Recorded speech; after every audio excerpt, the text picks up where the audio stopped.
নমস্কার, সকলকে স্বাগত। একটি অসময়ে ভিডিও আমরা দিতে বাধ্য হচ্ছি। সবাইকে শুভ দীপাবলি।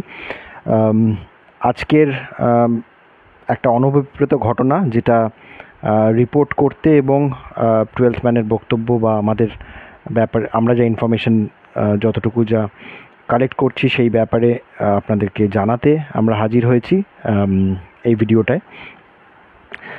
বেসিক্যালি একটা ইনফরমেশন আপনারা সকলে হয়তো শুনেই নিয়েছেন, অনেক সংবাদপত্রের অনলাইন পোর্টাল সেগুলো থেকে আগেই আমরা খবরটা বিকেলেই পাই এবং সেটা সকালবেলায় আজকে পুরো টিম গোয়াতে পৌঁছেছে এবং সেই জায়গায় দাঁড়িয়ে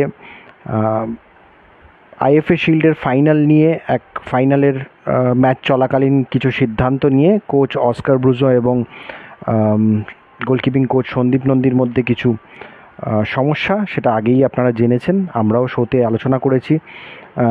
কোচ প্রেস কনফারেন্সেও বলেছিলেন যে আমার কোচিং টিমের কথা শুনে ডিসিশনটা হয়তো নেওয়াটা ঠিক হয়নি। তারপরে পরবর্তীকালে সেই ঘটনার রেশ আজকে পর্যন্ত গড়িয়েছে এবং সেই রেশের দরুন ইস্টবেঙ্গলের গোলকিপিং কোচ সন্দীপ নন্দী পদত্যাগ করেছেন বলে শোনা যাচ্ছে এবং তিনি গোয়া এয়ারপোর্ট থেকে সরাসরি কলকাতার উদ্দেশ্যে রওনা দিয়েছেন এবং আজকে সন্ধেরাত্রির মধ্যে তিনি হয়তো বম্বে হয়ে কলকাতায় ফিরে আসছেন বা আসবেন, সেই ব্যাপারে আমরা খবরাখবর পাচ্ছি।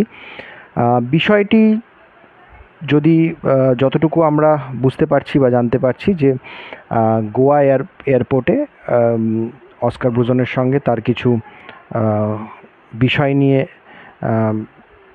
সমস্যা, ঝামেলা, যাই বলুন না কেন, যে টার্ম ইউজ করুন, সেটা হয় এবং সেটার হওয়ার পর তিনি সিদ্ধান্ত নেন যে তিনি কলকাতায় ফেরত আসবেন এবং তিনি পদত্যাগ করবেন। সেই জায়গাটা থেকে দাঁড়িয়ে এই মুহূর্তে এই ধরনের ঘটনা একেবারেই অনভিপ্রেত, সেটা 12th ম্যানের তরফ থেকে আমরা স্পষ্ট ভাষায় জানাচ্ছি। কিন্তু আরেকটা বিষয় আমরা 1, 2, 3, 4 করে যদি বলি, দ্বিতীয় যে বিষয়টা সেটা হচ্ছে যে সুপার কাপ আসন্ন এবং ইস্টবেঙ্গল দল পৌঁছেছে। সেখানে একটা কনসার্ন যে গোলকিপিং কোচ যদি এখন রিজাইন করেন তাহলে গোলকিপিং কোচের দায়িত্ব কে পালন করবে, এটা একটা কনসার্ন। সেই ব্যাপারে আমরা নজর রাখছি, সেটা আমরা আপনাদের জানাবো।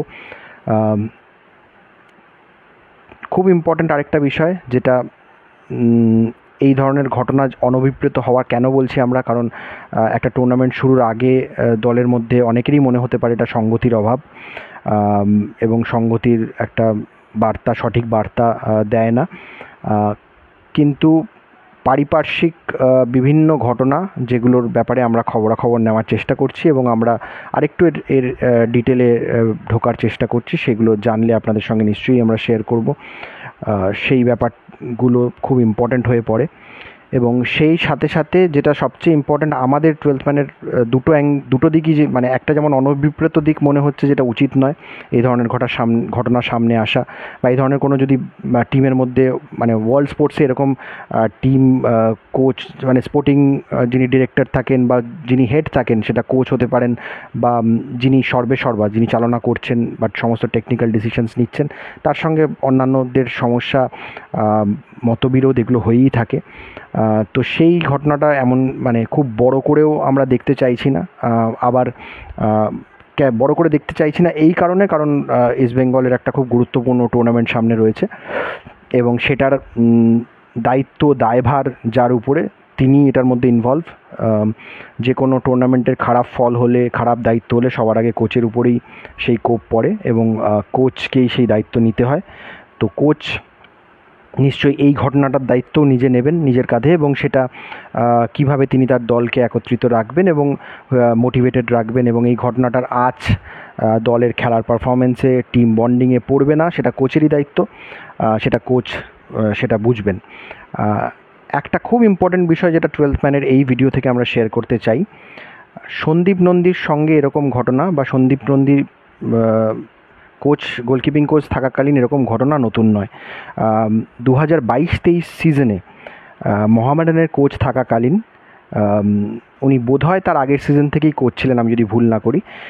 2022-23 সিজনে মোহামেডানের কোচ থাকাকালীন মিঠুন সামন্ত বলে স্কোয়াডের একজন প্লেয়ার, আপনারা চেনেন, বাঙালি গোলকিপার, মিঠুন সামন্তকে খেলানো নিয়ে সম্ভবত তার মানে মতবিরোধ শুরু হয় সেই সময়কার তৎকালীন মোহামেডান কোচ অ্যান্দ্রে চেরনিসবের সঙ্গে। এবং অ্যান্দ্রে চেরনিসব বোধহয় তিনি পছন্দ করতেন জোথান মাওয়াইয়া রালতে বলে, জোথান মাওয়াইয়া, আমি রালতে কিনা জানি না, জোথান মাওয়াইয়া বলে যে গোলকিপার সেই সময় মোহামেডান স্কোয়াডে ছিলেন, তাকে খেলানোর পক্ষপাতী ছিলেন। এবং কিছু একটা ঝামেলার কারণ, এবং এটা দীর্ঘদিন ধরে এটা চলার কারণে মোহামেডান ম্যানেজমেন্ট কিন্তু সন্দীপ নন্দীকে পরবর্তীকালে দলের থেকে সরিয়ে দেন।